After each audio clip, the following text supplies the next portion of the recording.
Welcome to another episode of Listen, Learn, and Love, hosted by Richard Osler. My guest on today's podcast is Eric Kirby. Welcome, Eric. Hey, thanks, Richard. Good to be here. Glad you're here, Eric. Eric came to my attention about a month ago when he tweeted out a tweet, and we're going to have Eric read that tweet, or I'll read it if he doesn't have it in front of him. But as way of introduction to anybody listening to this podcast for the first time, both Eric and I are married Mormon men. I think Eric has 6 children. I have 6 children. We're both active in the Mormon church, and we're both willing to talk about LGBTQ. And so when I saw Eric's tweet, I thought Eric has a story here to share with our listeners about how he is connected with God's LGBTQ children. So I invited Eric on the podcast just to share his journey. So will you introduce yourself to us, Eric? I think you have 6 children, where you live and what you do. Yeah. No, absolutely. So originally born and raised in Utah from the Salt Lake area, come from an active LDS home, served in LDS mission, ended up getting married in the temple, have a beautiful wife, 6 children. Currently live in Cedar City, Utah, where I work at the university down here. And as you mentioned, it definitely has been a journey that stems back probably 15 years to get to the point where I felt absolutely comfortable sending out that tweet, which I'm more than happy to read here in a little bit. But I've served in various callings. I'm an active member, temple going, and have come to just really find a love and appreciation for all of God's children. How old are you, Eric? And what's your kids' age range? Yeah, so I am 39 years old, and my oldest is 12. So he just became a deacon, and it goes 12, 10, 9, 6, 3, and an almost 2-year-old. Congratulations. That's a lot of kids at a short time. It's a busy house, but it's a lot of fun. We kind of did the same thing, Eric. We have 6 kids in about 11 years, so I'm 57, so I'm almost a whole different generation than you, but we're so alike in so many ways. So yeah, absolutely. Tell our listeners what you do at SUU. Yeah, so I currently serve as an assistant vice president for student affairs. And in my role, I oversee completion and student success. That's a fancy way of saying retention and graduation. So my role is to really help create initiatives, programs, outreach, systems. So all our students here at SUU are put in the best position to retain from year to year and then get their degree. So one of the many facets that we deal with is making sure our students have a safe space here on campus, or are able to feel connected and be a part of whatever it is they feel they want to be a part of, or however they identify, that there are safe spaces and ways for them to connect. And that has definitely helped fuel my love for all of God's children, regardless of race, ethnicity, sexual orientation, religion, anything like that. And it's been healthy and good for me as well. How long have you been at SUU, Eric? So I've been here for almost 6 years now. Prior to this, I actually practiced law out in Denver for nearly a decade. So I did my graduate studies out in Denver, and then practiced law as a trial attorney out there, and then made the move back to my alma mater. And when I arrived here at SUU, I started with the political center on campus, directing the political center. And then about 3 years ago, was invited to come be a part of this retention team, and been here since, and have really loved it. How many students do you have at SUU? So we are currently, if you look at on campus, we're about 7,000 to 8,000. And then if you include our online and master's programs, we're just over 10,000. That's great. That's a lot of people you're impacting for good, and I've certainly had good experiences with people that I know that have gone to SUU and very much enjoyed that experience, both living in the Cedar City area and the academic experience. So thanks for all you're doing. Well, that's good to hear. We do our best, and I sure love it here, and it's been a good place for me and my family, and holds a good spot in my heart. So as our listeners probably know, June is Pride Month, and at the beginning of June I saw many corporations kind of taking part of their marketing campaign would do some Pride. I saw Delta Airlines do something, and then on June 3rd, you sent out this tweet. Will you read that tweet for us, Eric? Yeah, I absolutely will. So the tweet says, "I'm a straight male Mormon, so what does Pride Month have to do with me? Actually, a lot. Happy Pride Month to all who agree to 1. Treat others with fairness and dignity. 2. See all as God's children. 3. Appreciate diversity. 4. Provide more safe and welcoming spaces. And 5. Show more love." You know, I saw that tweet and I just loved it. And tell our listeners how many likes and retweets it's received, if you've got that. This surprised. Yeah, so we're up to 18,000 likes, and we're up to close to 2,400 retweets on that. So I didn't expect it to get that traction. I did it mainly to support some of my dear students here at SUU who went up to the Salt Lake Pride Month, and I wanted to show them in a subtle way that I too was supporting and thinking of them as they go through this month, and never expected it to take off the way it did. So I think, as I've seen happen, what you sent out resonated with so many people, LGBTQ people, as well as straight people, and I've enjoyed reading some of the comments. Tyler Barber, who we both know, "Thank you, Curbs, love you. You are a light." And you respond back to him, "I love you, my brother. Keep shining bright." And then you have this nice hashtag back to him, "I and love." Well, I can't even say it. I'm not very good at hashtags. Yeah, I and love and you. Yeah. So I just looked at these. Go ahead and just, tell us more of the backstory of your journey to get to a point where you felt, that would be a great, appropriate tweet to send out.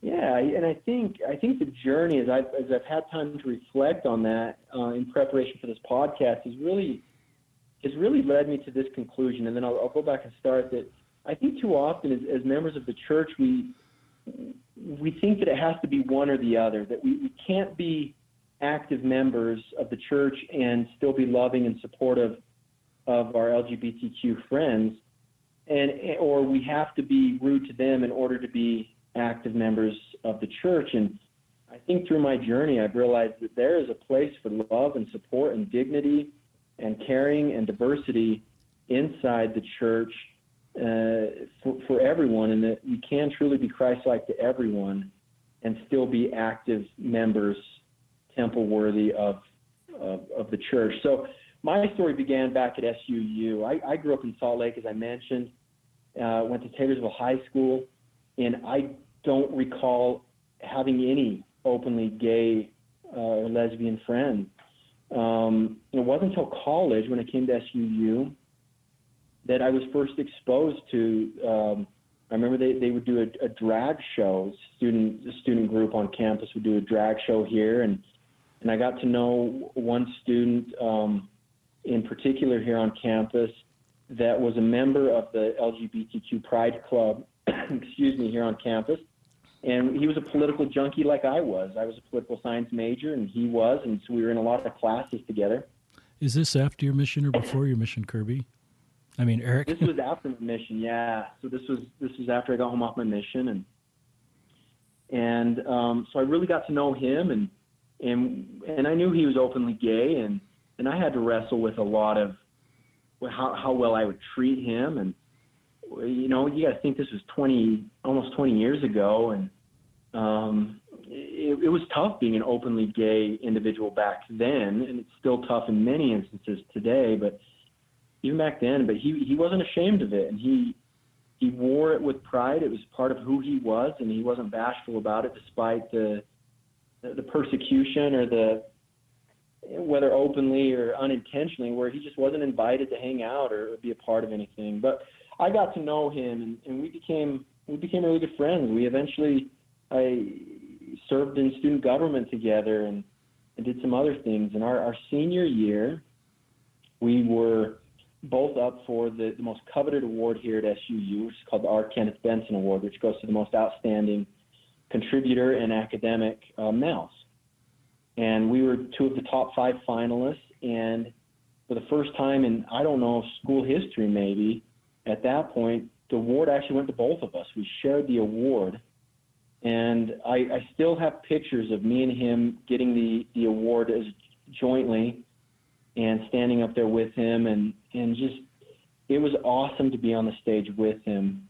Afterwards, I recall that he gave me a stone. It was just a hand, the size of your hand, that had the word hope engraven into it.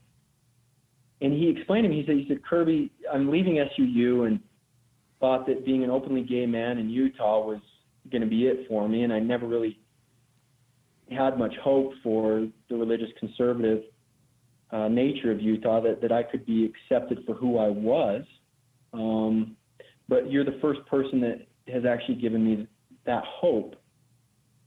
And I took the stone, and we embraced, and we said our farewells, and went on our ways. And I don't think I realized how much that stone has meant to me until I've had time to meet countless other LGBTQ members and see the fight that they're going through, to just be treated as human beings, and to recognize that as the majority, I take that responsibility a little bit more, that I hope that I can be a hope for any minority group, including the LGBTQ community, to make sure that they understand that they do have a place in religion, that they are loved just like any of us by God, and that love extends to them regardless of anything. And so that journey took me to, after I graduated, took me to Denver, Colorado, where I did my graduate program. And outside of my mission, this was the first time in a living environment being in a religious minority. That's interesting. In the law firms and everything, I was sometimes the first Mormon that anyone had ever met. And this was my first glimpse of what it was like to be a minority, and to not maybe be invited to certain gatherings because they didn't want all my wives to come with me. If they knew that wine was going to be served at it, they would never invite me because they didn't want to be judged or looked down upon, and a lot of misconceptions about my beliefs or what kind of person I was. And I was also out there in Denver during the Proposition 8 thing in California, and so in one or two of our church buildings out there were some books of Mormon that were burned in protest. And I remember showing up at work and being somewhat scrutinized a little bit, or questioned about how could the LDS Church be such bigots and get behind this proposition in California. And it was very interesting to be the religious minority for the 7-8 years I was out there in Denver. And I was grateful for that opportunity, Richard. I really was, in that it allowed me to understand that if I was ever in the majority again, I had the obligation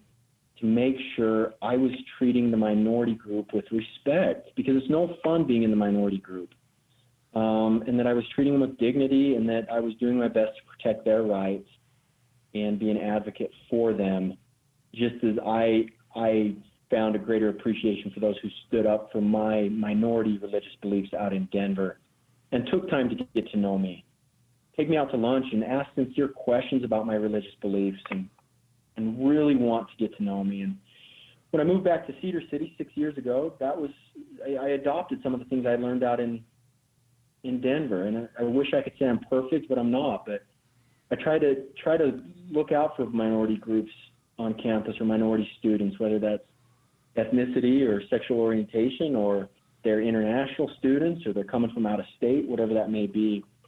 I try to take a vested interest in them as a human being, and what that looks like is taking them out to lunch and just really get to know them, get to know all the common ground that we can find.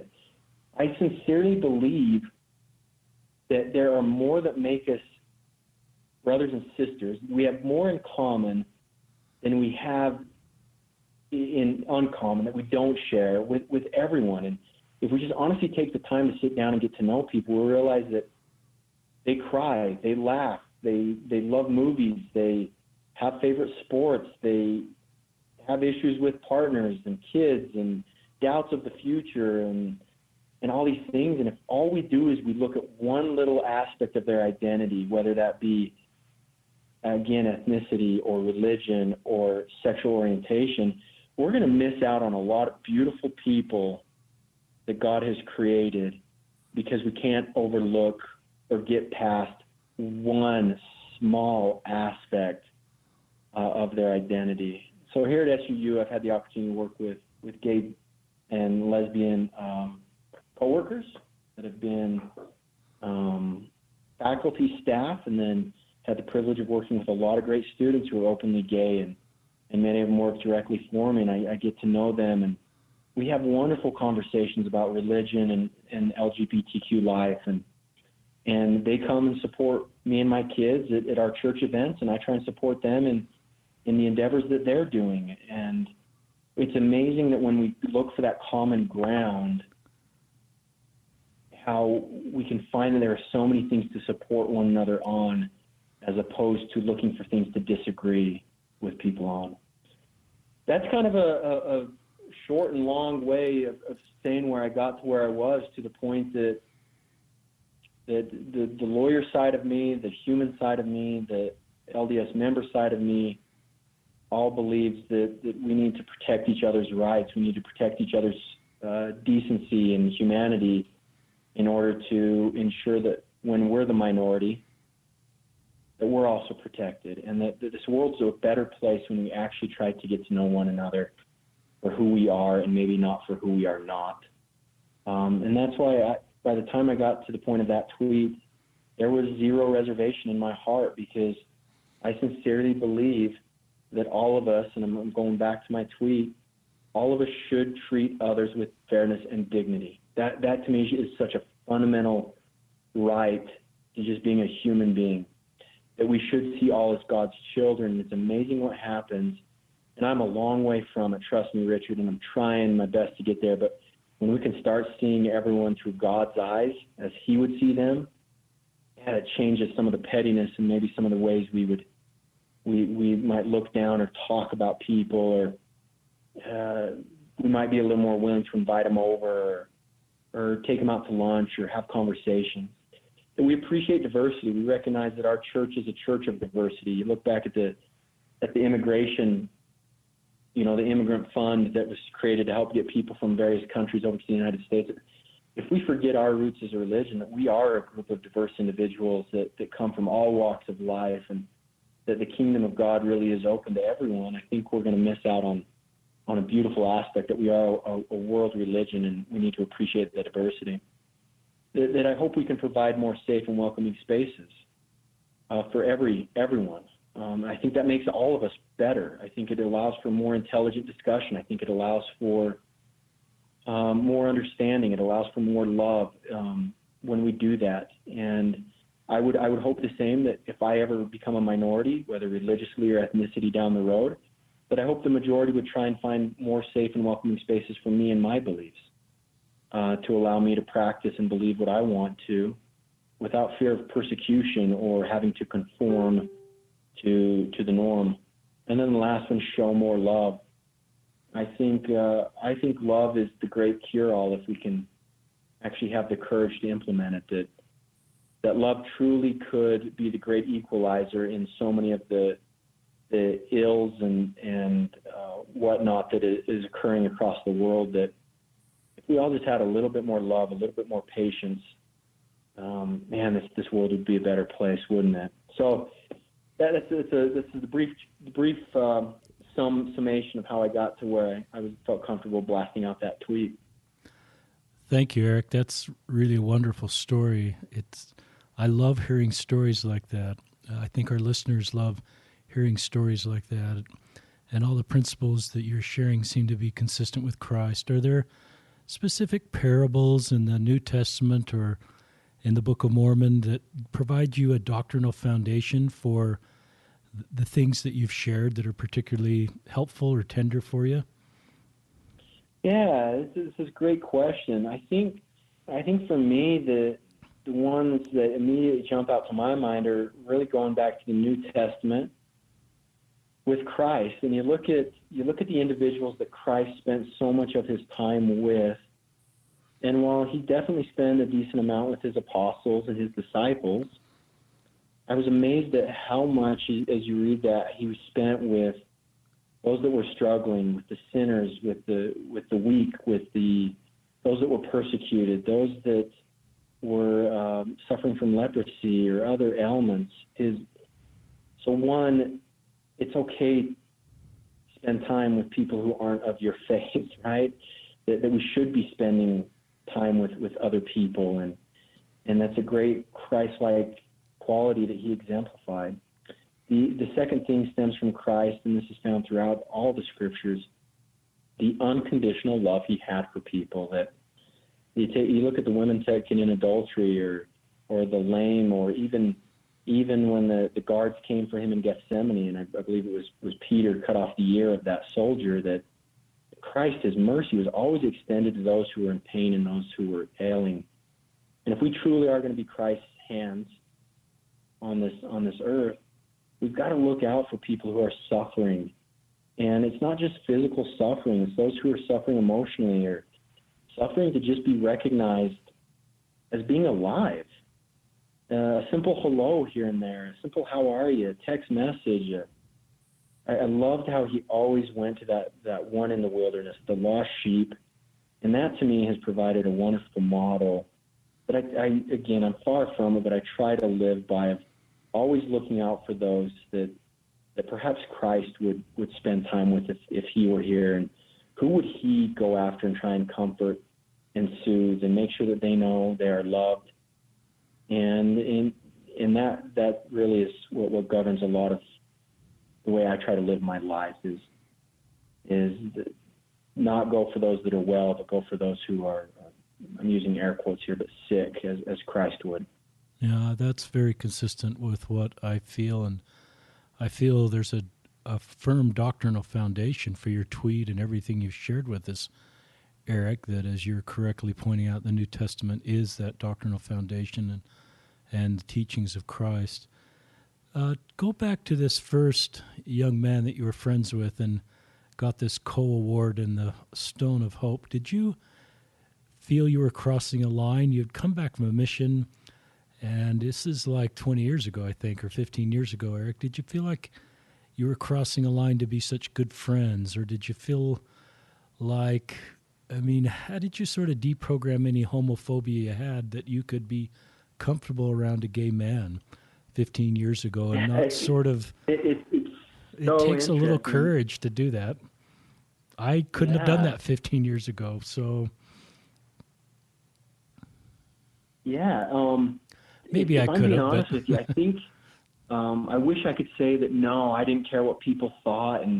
But back then, I remember being a part of, look, can I really be a returned missionary and be hanging out with a gay man? Does this mean that the mere fact that I'm hanging out with a gay man, that somehow I'm adopting his lifestyle or his belief system or what it is he practices? Am I going to be viewed as not temple worthy or not honoring my covenants because I'm showing forth what I hope came across as a Christ-like love to this individual? And I think, if I'm being honest with myself, there's probably more I could have done for that student. I'm glad I did what I did, but there's probably more I could have done back then. And it's taken me a while to recognize, as I started off down that path, that it doesn't have to be a one or the other. You can be a good, active member of the church and still love everyone. And so it's been a process to be more comfortable, to now that we're to the point that my wife and I, we don't even hesitate having individuals that are practicing or openly LGBTQ in our home, that we don't even second guess that, because we're seeing them first as God's children, and we're loving them unconditionally, and we will go and support them in their programs and their plays and other things like that it's been a journey. It's not something that can just be, for me, it wasn't that I could just flip. It took time. And I think the process as I look back was first really starting to get to know them one-on-one and see them as a human. Get to a point where I could openly ask questions about their lifestyle and how they knew and the challenges and the prejudice and persecution they have faced since coming out of the closet, if you will. And it's amazing how they then ask me questions about my religion and why it is I believe that, marriage, as far as God has ordained, is between a man and a woman.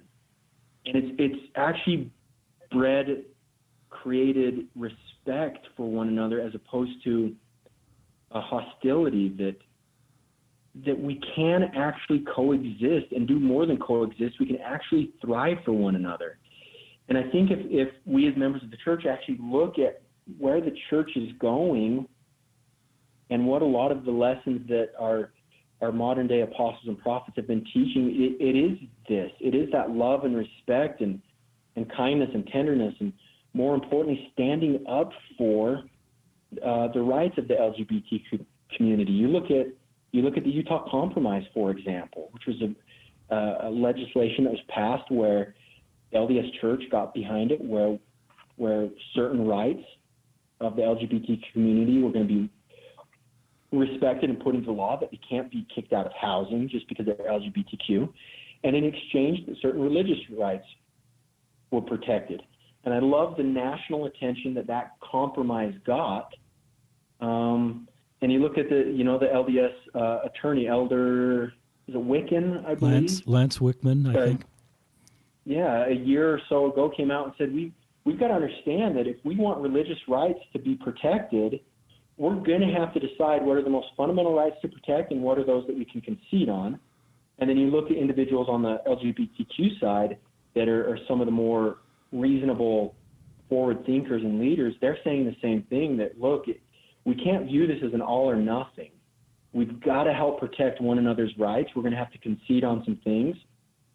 But in order to preserve both rights, we're going to have to protect one another's rights. I did a presentation at Utah Governor's Academy last week on this very thing, discussion of the First Amendment right, freedom of religion, versus the 14th Amendment right, which is the Equal Protection Clause and the LGBTQ right. And it was amazing to see the individuals in this room. It was probably to about 100 plus individuals. How they came to the conclusion at the end of this that really we're all in the same boat. That's cool. And there's a funny meme out there where it's got two individuals sitting at one end of the boat, and then the other two at the other end that's halfway underwater with giant holes in it, and those two are trying to bail out the water, while the two at the end without the holes are sitting comfortably back saying, well, I'm glad the holes aren't on our end of the boat.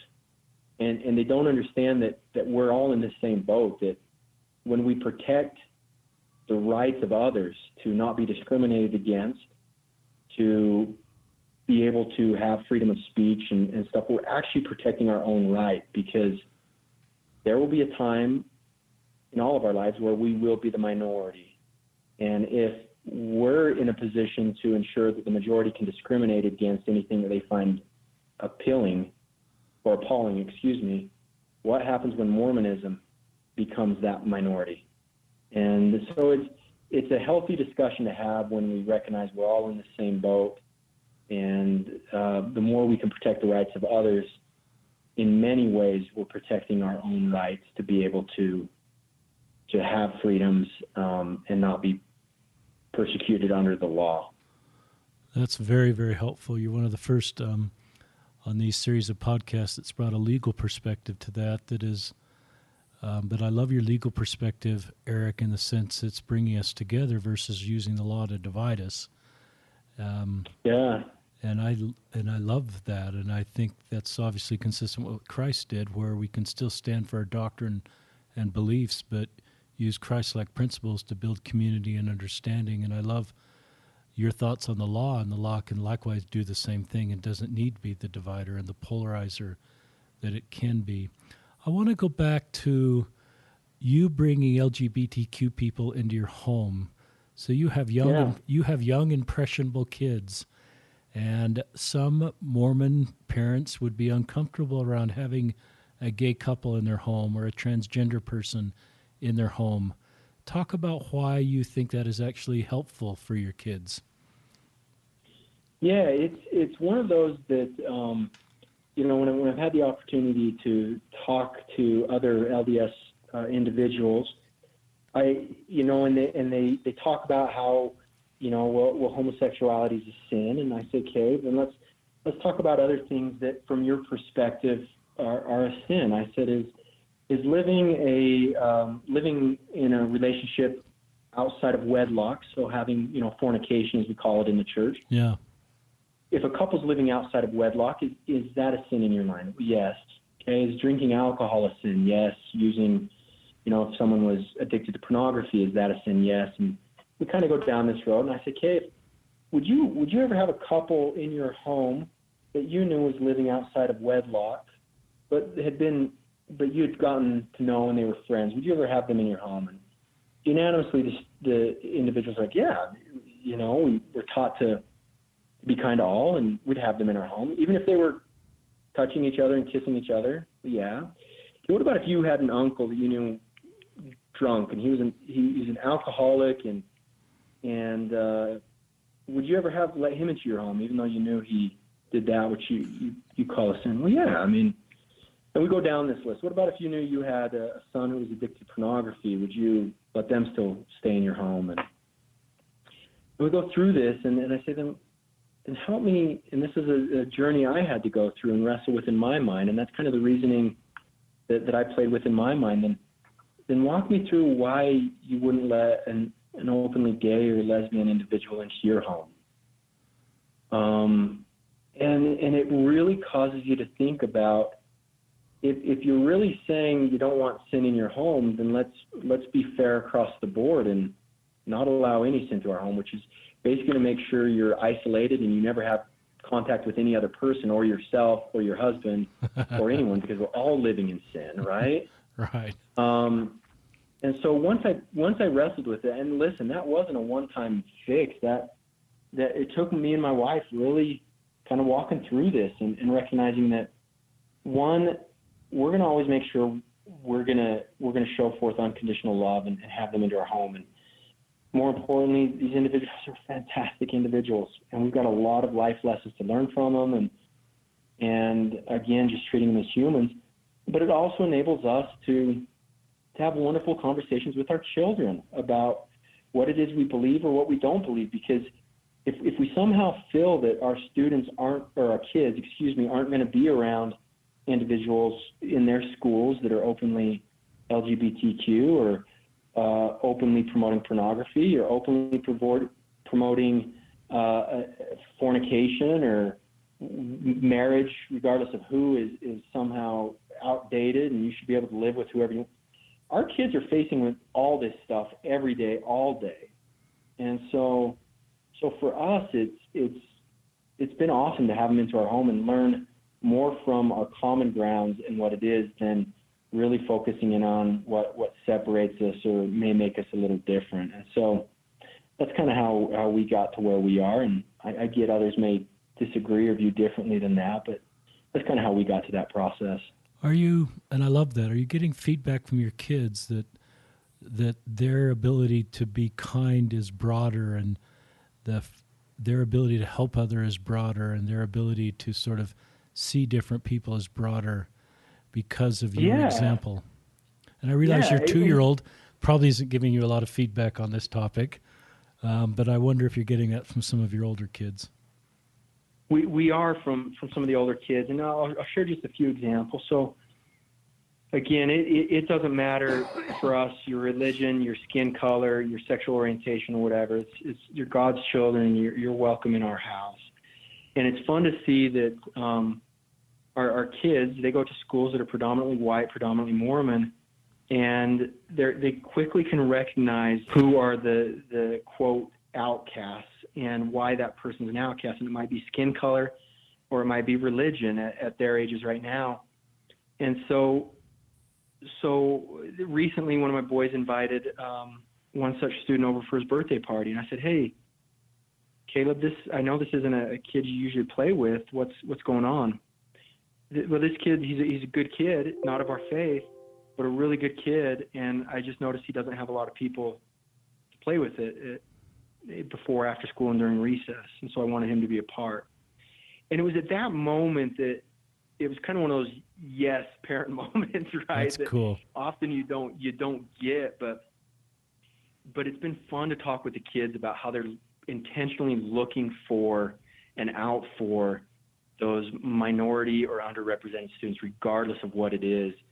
And they don't see, I hope we can fully get there, but they're starting to get to the point where differences aren't what they see first. They're going first to seeing the commonalities, that this person breathes, that this person has a body, that this person is here, that this person lives in Cedar City, that this person is on my baseball team, that this person enjoys sports, that this person eats food, that this person breathes air, that this person drinks water. And they're finding the common ground first, as opposed to jumping right to the one thing that separates us. And once we do that, when we go to the one thing that separates us, it closes so many doors, as opposed to saying, look, this is a struggling parent just like I am, or this is a kid trying to find his way in life just as I was, and look for the common grounds first. We got a long way to go with our kids, but we are seeing some positive signs, and it's reassuring that perhaps they can get those hope rocks in the future, right? That they can maybe be that hope to other minority or underrepresented individuals, that we can coexist and thrive together. I really love that. I love that experience I think Caleb, if I remember the name right, had, and for a birthday party. And I just sort of fast forward to the lessons your kids are learning that will help them throughout their life. One of our podcast participants, Susie Augustine, her husband's a bishop, and they've recently been released, but they would on frequent basis have LGBTQ people in their home, and their straight high school age son kind of like, this is a little unusual.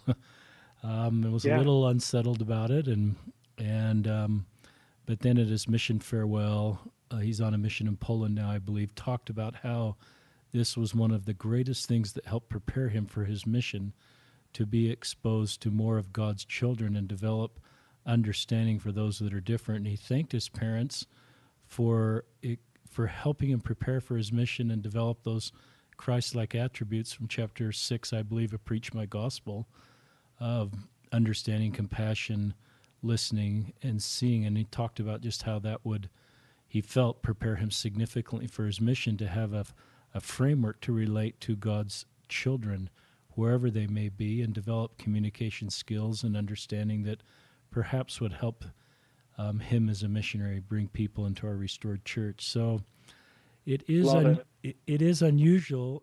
I don't know if it's unusual what you're doing or not, but most, I think, conservative LDS parents would be very uncomfortable about exposing their younger children to people outside of our faith, no matter what that represents, for concern that would potentially show a path outside of our faith.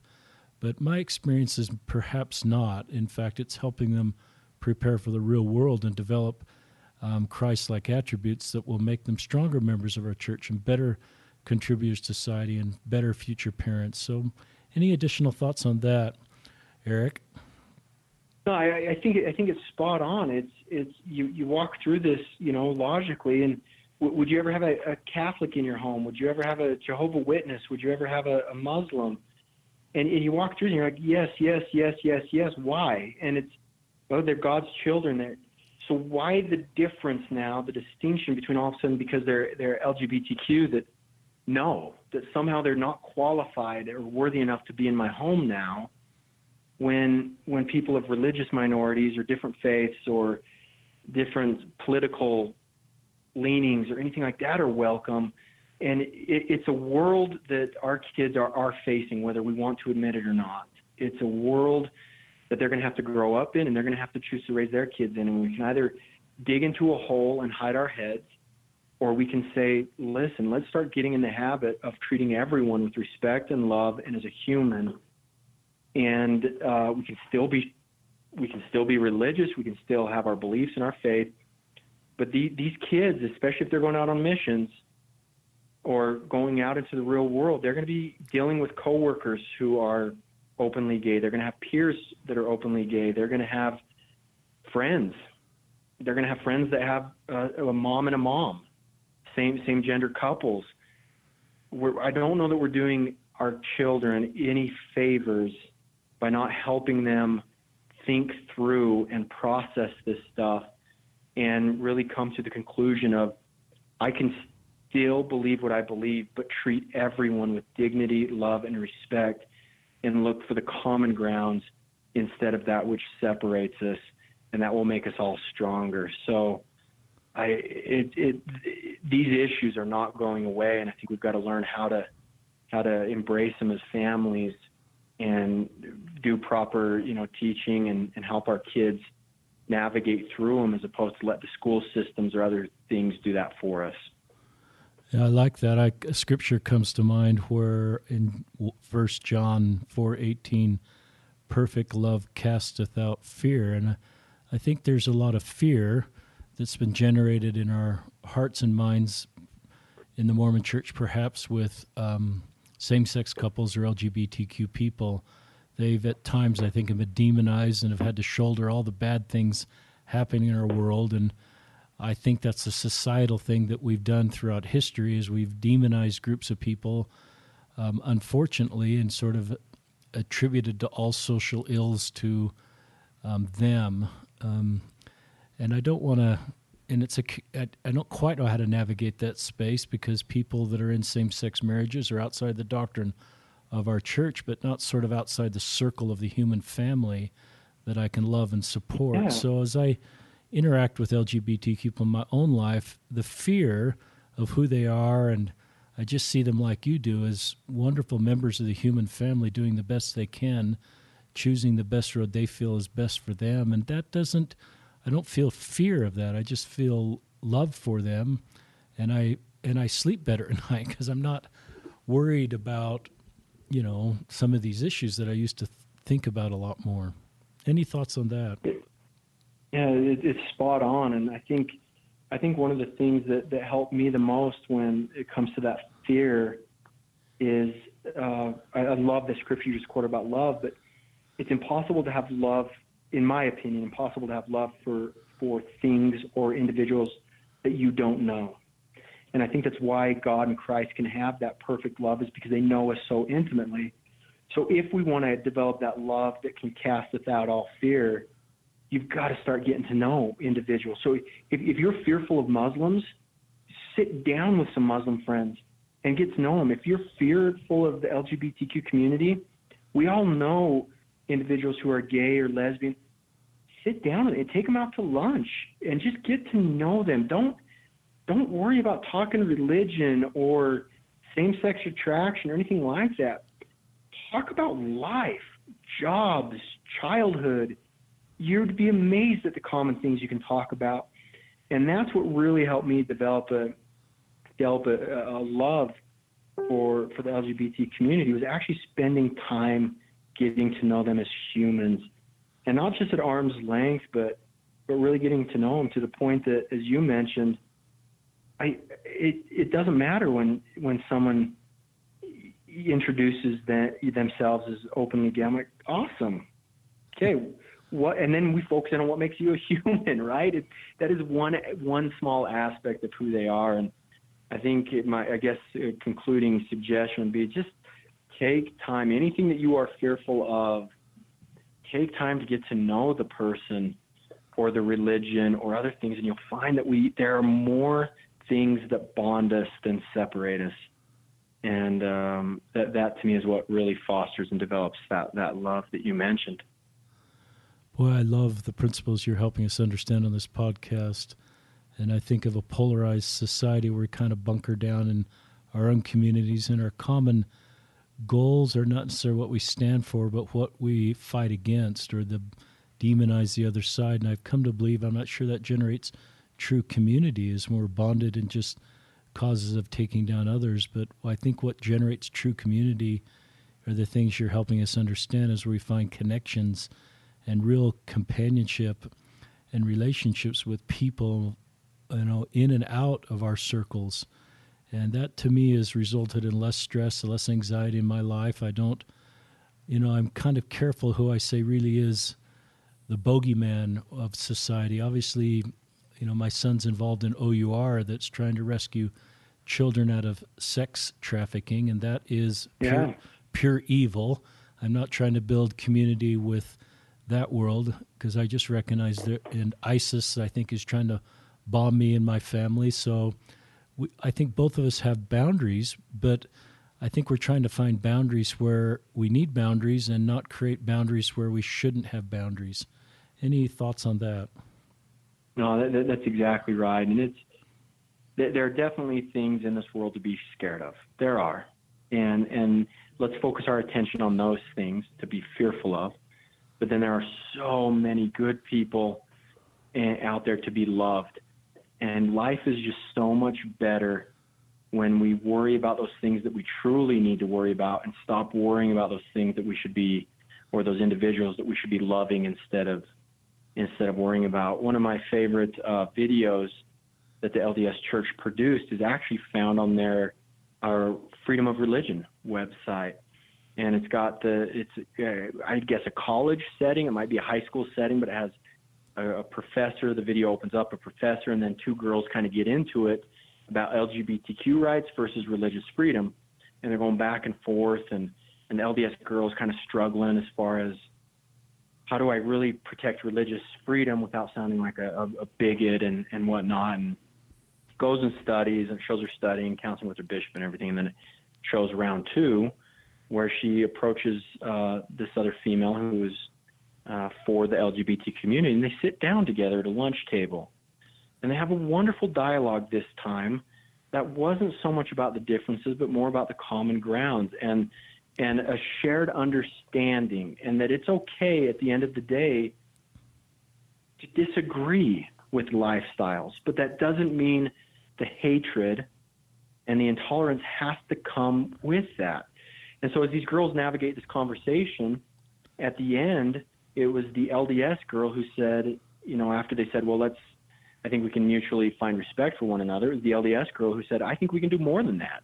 And I think we can stand up for one another, and we can stand up for one another's rights, and we can protect each other.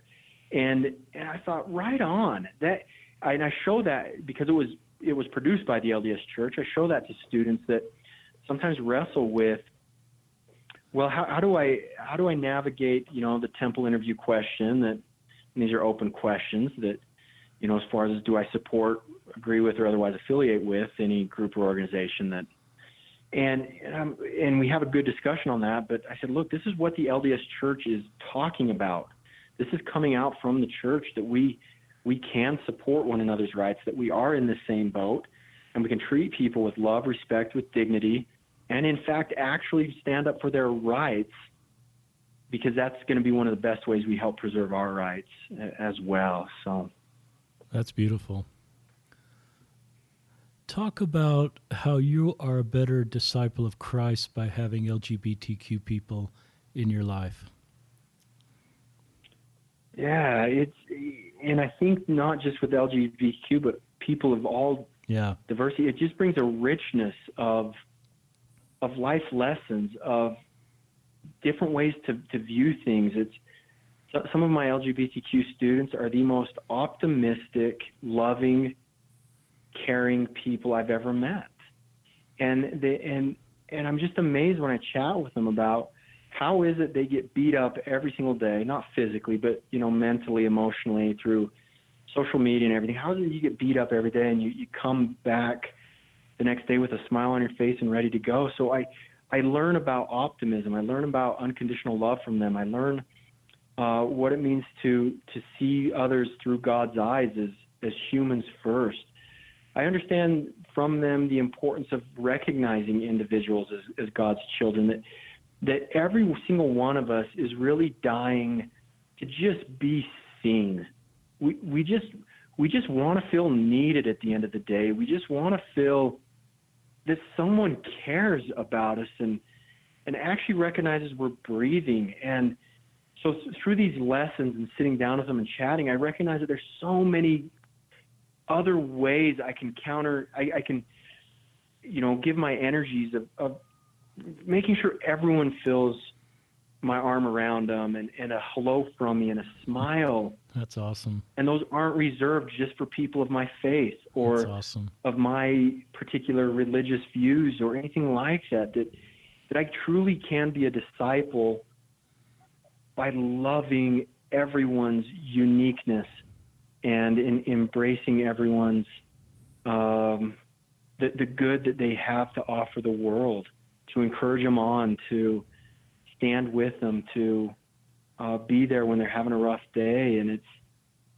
every single one of us has issues. One of the trainings we do for our students here, our student leaders, we have the privilege of working with a peer mentoring program that oversees all incoming freshmen. And one of the things we do, and it's a powerful lesson, and I've learned this from a lot of the underrepresented and diverse students I've met with over the years. What we do is we have the newcomers, we call them ACEs, they're our peer mentors. The new ACEs have an assignment. They need to get the other ACEs registered for class.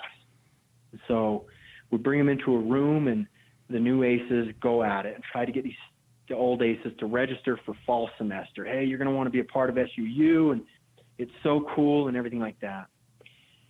They don't find a lot of success, and so we then invite the new ACEs to leave the room, and we kind of have a pep talk. Hey, what went right? What went wrong? Okay, go try it again. And they go back in, and this time the old ACEs now have a sign taped to their chest. And the sign, all of these signs have quotes on them from things I have heard directly from student leaders, such as, I just came out of the closet and my family has disowned me today. I'm struggling with depression. I have suicidal tendencies. I feel like I am all alone. My mom just found out she has cancer and I don't know that I can afford school. I'm homeless and actually living in my car out in the parking lot. Wow. And all these quotes on their chest. And now we see the new ACEs come back in, and they still have to get these students registered for classes. But it's amazing how the conversation has turned. Wow. The conversation is now, it's not about class registration. It is, hey, how are you doing today? How's life? How are you doing with school? How's your family? Hey, how are things going with your roommates? Hey, I don't know if I've ever gotten to know much about your family. Tell me about your mom and dad. And it is mind-blowing how these students end up in tears because they recognize how we go through life focusing in on checklists and getting things done, that we never slow things down to actually check in on humanity. And imagine this, Richard. Imagine if we could somehow adopt, and this to me is seeing people with Christ-like eyes. This is how I view it. Imagine walking around wherever you're at, the mall, a school, your work, around church, sacrament meeting, whatever, and just envision a giant sign taped to their chest. And envision anything on it. I don't care. I'm addicted to pornography and ashamed of myself. I'm emotionally abusing my spouse, and I don't know how to stop. I feel I'm depressed. I'm isolated. You name it. If we could envision that on everyone's chest, I've come to believe that 100% of the time we will be right. If we could just imagine that every single person is struggling with something in their life, 100% of the time we will be right. And if you can get that through your mind and your eyes, it's amazing how we approach people so much differently.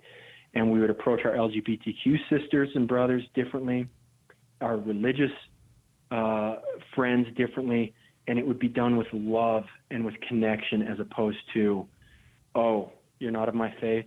Oh, you believe that? And a quick dismissal.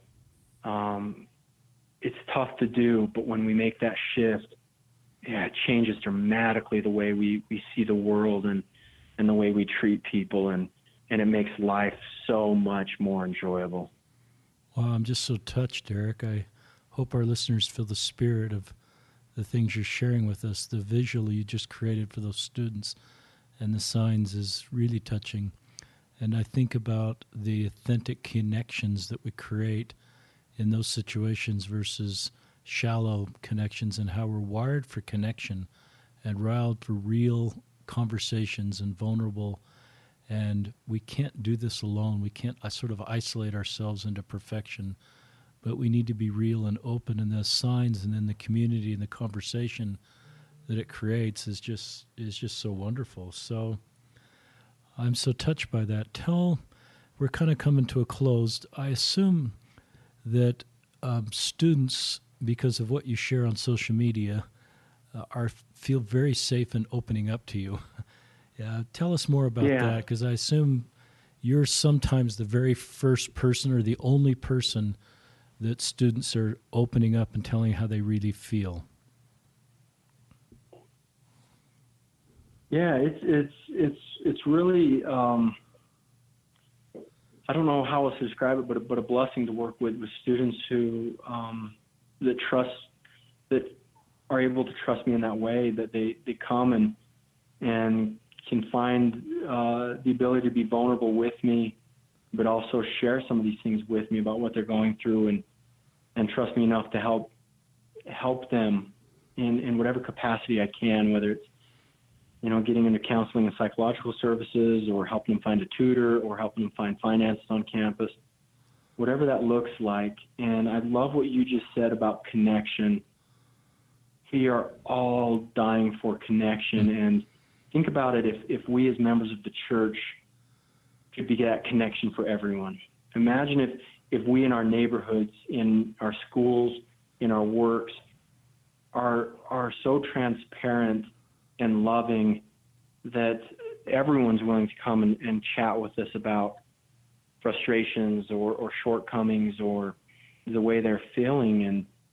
And I think it would be really cool if we in the church could lead out on this Christ-like love and this acceptance of everyone, and not shunning or shaming because people are struggling with things, when in fact we are all sinners and we are all falling short, and we will continue to fall short. And that the same mercy that we hope we get for our sins and our shortcomings, I hope we would lead by example and make sure that mercy and whatnot is being shown to those all around us. Yeah, that's very helpful. I'm thinking about our Sunday School and Elders Quorum Relief Society, and thinking about the leadership training example you just shared. And there's principles there that apply to our congregation as we're trying to be more real and more honest and meet people where they are and have people safe, kind of opening up with some of their concerns. I think in a lot of our congregations, it's very difficult to open up with any sort of concern or a feeling of doubt or a feeling of being unsettled with this or that. And I think we need to find a way to be able to have members of the church, sort of we learn to meet them where they are as they're trying to come unto Christ. I love this idea that one heart and one mind doesn't mean we all feel the same. We all have the same desire to come into Christ and to make our church work, but we sort of need to do what you're doing in that leadership training and scale that in some ways into our congregation so that we can have meaningful connection and real experiences, then connect us with our faith community and provide some of the help that we need as we're moving forward in our life that it's hard for some of our members to find in our faith. Any thoughts on that, Eric? Yeah, it's spot on, and I love. It's why I loved Elder Holland's "Are We Not All Beggars?" His talk from a few conferences ago, and I love the realness of President Nelson in his first talk after being a prophet, where he shared about his parents weren't members of the church, and his dad was an alcoholic, and he ended up sneaking down and breaking the bottles of alcohol down on the basement floor, and the realness of that is relatable. And I look forward to the day, Richard, I really do, where perhaps in testimony meetings, where we become so comfortable with recognizing that we are all sinners and we're all beggars, and we're all relying on the same merciful God for bread and for life and everything, that we could get up at the pulpit and say, good morning, brothers and sisters. I love fast and testimony meeting. One of the things I've really been struggling with is pornography addiction. And I've really been battling this, and I sure could use your prayers and your thoughts and your support. And imagine that as soon as that person's walking down in the aisles, people are standing up and hugging that person and saying, we've got you. And then the next person, hey, I've really been struggling with X. And we're not trying to put on these pretenses that everything's awesome all the time, that we all are, we're all sinners. We're all human. And the more we can own that and get other people praying for us and helping us out, and the better off we would all be. And I think we bond more when we show we're human through our frailties and whatnot than we're able to bond through the sense of perfection.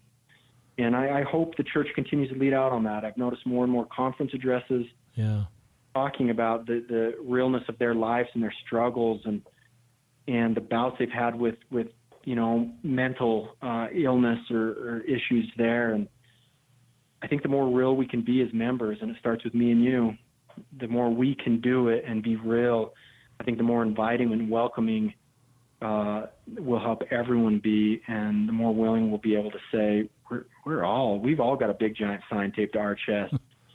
So let's pray and help for each other. No one's perfect. Let's stop pretending, and let's instead move forward as one body of Christ. 2 questions as we end. What advice would you have for parents of LGBTQ children, and what advice or thoughts would you have for actual LGBTQ people? Yeah, so for parents, I ask my LGBTQ students this. I said, when you came out of the closet and whatnot, what do you wish? How did it go, and what do you wish would have been the same, or what do you wish would have been different? Here's kind of the things I've heard, and so this would be my advice. One is, don't try and fix them when they come out. Show an unconditional love for them. Put your arms around them. That is one of the most heartbreaking moments for them, because they feel they're letting down the world. They feel they're letting down parents. And if you do not run over to them with a big giant hug, that they first and foremost they know they are your child and that they are loved no matter what. Make sure you do that very first. It doesn't matter what they're coming to you with, whether they're disclosing they're addicted to pornography or they're disclosing anything. Show forth increased measure of love to them. That would just be one small advice I'd give to parents. As far as LGBTQ members who are in our faith, I had a wonderful discussion with a Catholic pastor last week. He was on a panel, and I was the moderator for the panel. And we were talking about how religion is kind of getting a black eye from being bigots and discriminatory against the LGBT community.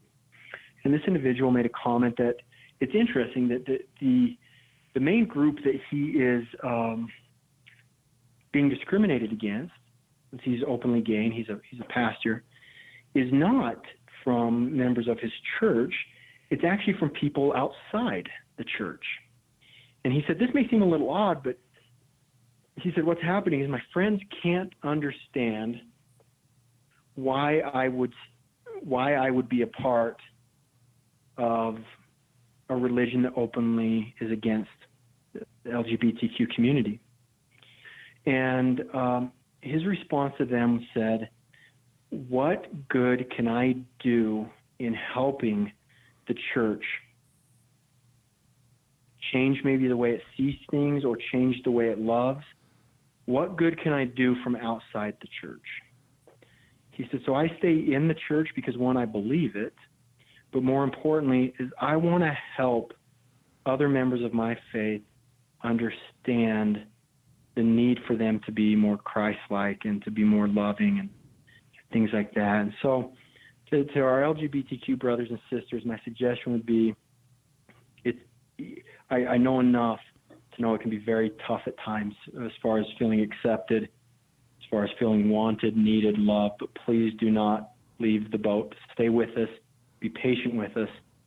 help us through this process of learning and becoming more.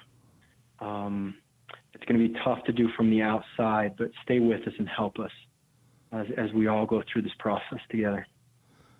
That's very helpful. How do you handle it when one of your LGBTQ friends sort of leaves the circle of our doctrine, finds a same-sex partner and is married in a same-sex marriage? How would that, if at all, change your relationship with them?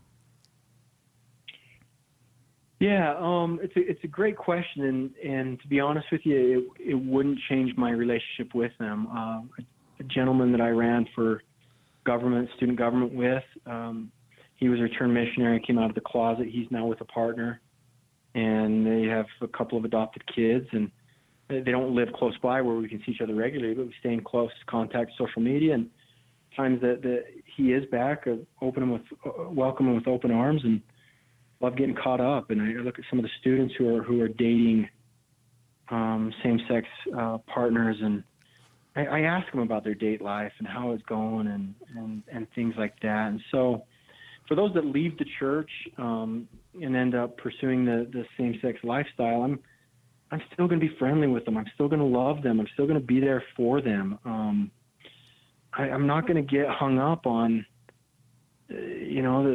why they left or other things, but the hope would be that through my love and whatnot, that perhaps they could still have, if they want to, some type of relationship with a church or a relationship with God. That first and foremost, your friendship with me is not hinged on whether you're an active member of my church.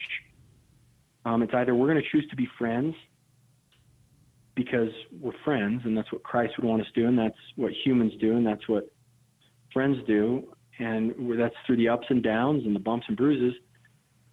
Or I could have artificial friendships which hinge strictly on whether you're an active member of my church. And I don't like living that latter lifestyle as far as long as you're a member, we're good, and as soon as you leave, we're not good. I don't know how that benefits anyone. I lose a friend, they lose a friend, and no one benefits. So my philosophy is we're still going to be friends. We're still going to hang out. We're still going to do what we do as long as if they feel comfortable and cool with it. And they got to understand that I'm not backing down from my religious views, nor would I expect them to back down from their views. But again, our friendships aren't hinged on that one thing alone. Yeah, that's a great answer. That is, I think, helpful space that a lot of members are trying to navigate, Eric, is, where does the line in the sand, where does it start? And I love your answer there. It's very consistent with what I believe. I saw Elder Uchtdorf post a Facebook post, and I just read some of this. Just a recent post here in July of 2018. Our message to others about our faith should always be, I love it, I want to live it, and I invite everyone to come and see. But if you join with me, that is wonderful. But if you choose to live differently, I can accept that. I love you no matter what. So it's beautiful. I just think our leaders are trying to help us navigate this space also. I've always heard the scripture, warn your neighbor, and I changed that in my mind to love my neighbor, and I feel like I can then potentially help them more if I don't always see everybody as needing to be rescued and needing to be a project, and somehow I'm elevated above them, and my job is to sort of, help them find their way. Now, sometimes, I can help someone find their way, but it usually comes after I really, as you're talking about, listen to them and learn their story and learn their needs and learn, where they want to go in life. And then I can sometimes connect the dots of how a restored church can fit and meet their needs at times versus just kind of starting out with warning and teaching and testifying. And certainly that can work at times, but it hasn't been the formula that's worked for me to help people along in their life. And then I like the principle of self-determination, where everybody at the end of the day gets to decide what is the right path for them. And I will honor that path, unless it's a sort of an activist path that's trying to destroy me or take down me. But I've never had that happen. I've never had a same-sex couple that I've met with that has a desire to sort of destroy my straight marriage. They just want permission to live how they feel is best for them. I don't feel any activism coming at me. In fact, one couple I went to that's in a same-sex marriage says, I will walk down with you the streets of Salt Lake City if there's anything that comes to threaten your straight marriage. To your point about religious freedom, they would do anything they could to support my ability to live my life with my wife the way that I want to, and they would in some ways expect the same in return. So any closing thoughts for our listeners, Eric? And then I'm going to let you go and go back to your university duties. What you just said reminded me of that famous quote by Martin Niemöller, who was a Protestant pastor during the Holocaust. And I recently saw this on a sign out in Boston at their Holocaust display, and I know I'm gonna misquote it, but you'll get the gist of it here. Where he said, "First they came for the socialists, and I was not a socialist, so I did not speak up. And then they came for the unionists, and I was not a unionist, and so I did not speak up. And then they came for the Jews, and I was not a Jew, so I did not speak up. And then they came for me, and there was no one left to speak for me." And I love that, the example you gave about your friends that would march with you for religious freedom. And I have found the same, that as I've helped bridge these gaps with my LGBTQ friends, I know for a fact they would be just as passionate as defending my right to believe my religion as they would to protect their rights. And they know that I would protect their rights just as adamantly as I would protect my rights. And it's not an all or nothing. There can be that middle ground. We can find beautiful pastures to coexist. But if we keep treating this as an all or nothing, my versus you, us versus them, one side's going to lose, and that doesn't breed friends. So I hope we can lead out in this cause and follow what the church's example from the Utah Compromise and other things they're doing to. And I love that last quote you read from Uchtdorf, and I think that's a great way to end it. Thank you, Eric, for joining on this podcast. I've felt a great spirit as you've shared your journey, and I hope that thank you. My privilege. Thanks for the invite. This was a lot of fun. So thank you for joining us, our listeners, for another episode of Listen, Learn, and Love.